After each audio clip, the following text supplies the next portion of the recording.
Hello students, this is the third video of the chapter atom. Last video में मैंने आपको Bohr's model के बारे में बताया था और उससे रिलेटेड हमने रेडियस, वेलोसिटी और एनर्जी के रिलेशंस डिराइव किए थे। इस वीडियो में मैं बोर्स मॉडल के एग्जांपल्स डिस्कस करूंगा। So let us begin. Example is find the frequency of electron in the second orbit of hydrogen atom. Okay, we have to find the frequency of electron in the second orbit of hydrogen atom. Okay, now आपको पता होगा कि अगर कोई Bohr model के according जो electron होता है वो न्यूक्लियस के चारों तरफ सर्कल में घूमता है और अगर कोई बॉडी सर्कुलर पाथ में मूव करती है तो उसकी एंगुलर वेलोसिटी होती है v by r, where v is the velocity and r is the radius। तो ओमेगा को आप जानते हो, ओमेगा पढ़ चुके हो, omega is 2 pi by time period, पता है ना ये चीज। तो omega is 2 pi by t और 1 बाय t को अपन 2 पाई इनटू फ्रीक्वेंसी लिख सकते हैं। 1 बाय t को f लिख दिया, f इज द फ्रीक्वेंसी। तो मैं यहां पर ओमेगा को लिख देता हूं 2 pi f is equal to v by r। तो f फ्रीक्वेंसी आ जाएगी v by 2 pi r। This is the frequency of electron. Now v का फार्मूला क्या होता है? v का फार्मूला ये हमने लास्ट वीडियो में डिराइव किया था। तो v is c by 137 z upon n और r का फार्मूला होता है 0.53 n square by z angstrom, where angstrom is 1 angstrom is 10 to power minus 10 metre. Okay, तो अगर मैं इनकी वैल्यूज यहां पुट करूं तो आएगा v आ जाएगा c by 137 z by n divided by 2 pi और r की जगह रखेंगे 0.53 into 10 raise to power minus 10। Angstrom में तो मैंने 10 रेज़ टू पावर माइनस 10 से मल्टीप्लाई कर दिया into n square by z। Okay, ये r की वैल्यू रखी मैंने 0.53 n स्क्वायर बाय z और 10 raise to power minus 10 for angstrom. Okay, तो अब इनकी वैल्यूज पुट करते हैं। c की वैल्यू कितनी होती है? 3 into 10 to power 8 divided by 137 into 2 pi. 2 pi कितना हो गया? 6.28 into 0.53 into 10 raise to power minus 10। Okay, और ये z की वैल्यू क्या होगी? क्योंकि हाइड्रोजन एटम में तो z की वैल्यू तो 1 हो जाएगी हाइड्रोजन एटम में, और n क्या हो जाएगा? n into n square n cube हो जाएगा और n की वैल्यू कितनी है? सेकंड ऑर्बिट है तो n 2 हो जाएगा, तो ये 1/2 क्यूब हो जाएगा। ओके, और इसको आप फर्दर सॉल्व करोगे तो this will become 0.85 into 10 to power 15 hertz. ये आंसर आ जाएगा। Clear? Okay, now let us see the second example of Bohr's model.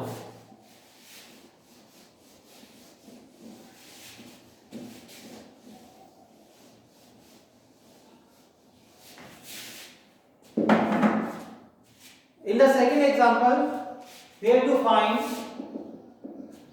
the proportionality relation of omega.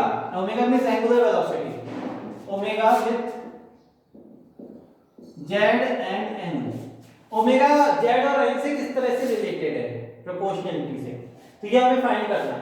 तो अभी मैंने लास्ट एग्जांपल में बताया था that omega is v by r, क्योंकि v ये आपने 11th में पढ़ा हुआ है, v is equal to r omega, तो ओमेगा हो जाएगा v बाय r। तो v is proportional to z by n, ये तो जानते हो ना, v is proportional to z by n and r is proportional to n square by z। तो ओमेगा प्रोपोर्शनल टू हो जाएगा z by n divided by r का होता है n स्क्वायर बाय z। फार्मूले में इनके फॉर्मूले से आप देख सकते हो v is proportional to z by n and r is proportional to n square by z। तो मैंने लिख दिया ओमेगा इसके साथ प्रोपोर्शनलिटी होगा, तो ओमेगा प्रोपोर्शनल टू ये हो जाएगा z square upon n cube, ये हमारा आंसर आ जाएगा। ओके, ओमेगा के लिए हो जाएगा, ओमेगा क्या होता है 2 पाई f ही तो होता है, और 2 पाई कांस्टेंट है, तो f जी किसके प्रोपोर्शनल हो जाएगा, frequency z square by n cube, जो ओमेगा का रिलेशन है वही फ्रीक्वेंसी का रिलेशन हो जाएगा। और time period is 1 upon frequency, तो time period will be proportional to, इसका रिवर्स कर देंगे n cube by z square. Okay, तो ये क्वेश्चन हमने सॉल्व कर लिया। ये कंपटीशन में इस टाइप के क्वेश्चंस, प्रोपोर्शनलिटी बेस्ड क्वेश्चंस काफी पूछे जाते हैं, तो इसको आप ध्यान से देखेंगे। Okay, next example,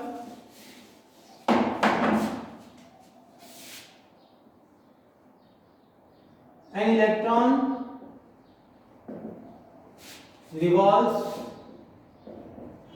around the nucleus, then find the magnetic field at the center of the circular path। तो इस क्वेश्चन में जैसा कि आपने बोर मॉडल में पढ़ा हुआ है कि बोर मॉडल में जो इलेक्ट्रॉन होता है वो एक न्यूक्लियस के चारों तरफ रिवॉल्व करता है, तो आपसे पूछा गया है कि उस सर्किल के सेंटर पे मैग्नेटिक फील्ड कितना होगा। Now in the 4th chapter of moving charge and magnetism, उसमें हमने ये डिराइव किया था कि अगर कोई चार्ज q सर्कल में घूमता है तो सेंटर पे मैग्नेटिक फील्ड होता है mu naught upon 4 pi qv upon r square. This is the formula for magnetic field at the centre. Okay, now यहां पे देखो जो v होगा this is proportional to z by n and r is proportional to n square by z। ओके, तो b किसके proportional हो जाएगा, b is z by n, तो b proportional to z by n divided by r square, तो ये हो जाएगा n स्क्वायर बाय z की पावर होल स्क्वायर। बाकी तीनों ये म्यू नॉट 4 पाई और q ये सब कांस्टेंट्स हैं, तो मैंने इनको रिमूव कर दिया है क्योंकि हमें केवल प्रोपोर्शनलिटी निकालना है। ओके, तो ये आ जाएगा it is b proportional to, ये देखिए ये n 4 बाय z स्क्वायर हो जाएगा, z स्क्वायर ऊपर चले जाएगा तो ये z से मल्टीप्लाई होगी z क्यूब डिवाइडेड बाय, और नीचे आएगा ये n 4 हो जाएगा और ये n है तो n 5 हो जाएगा, तो b proportional to z cube upon n raised to power 5, this is the answer। okay,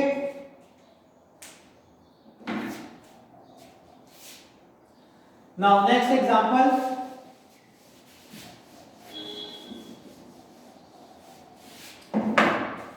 ये एग्जांपल ध्यान से देखिएगा क्योंकि एनसीईआरटी में भी इससे रिलेटेड क्वेश्चंस हैं।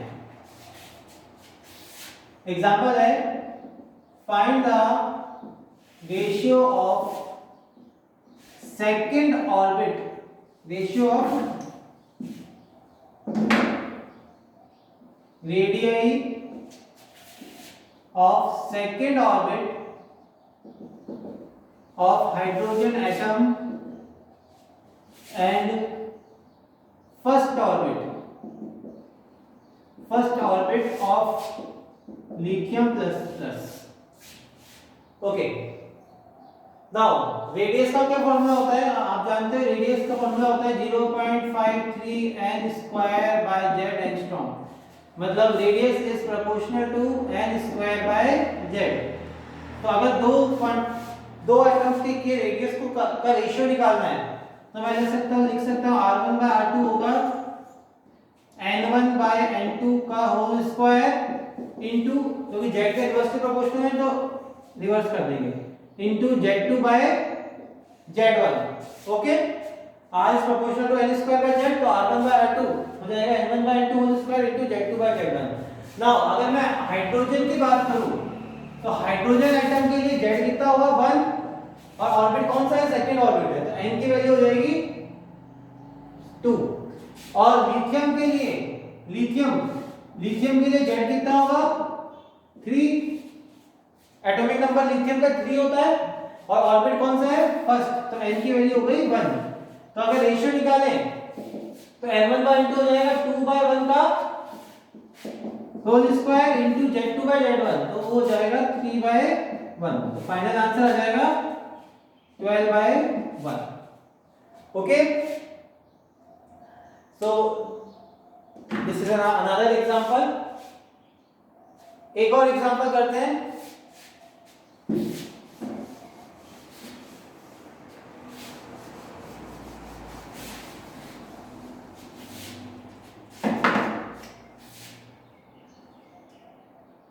In hydrogen atom,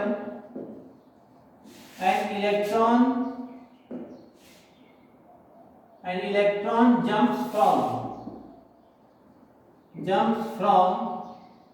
fourth orbit मतलब n equal to 4 to n equal to 2. n equal to 2 is the second orbit. Okay, an electron jumps from n equal to 4 to n equal to 2. Then find the wavelength of emitted photon.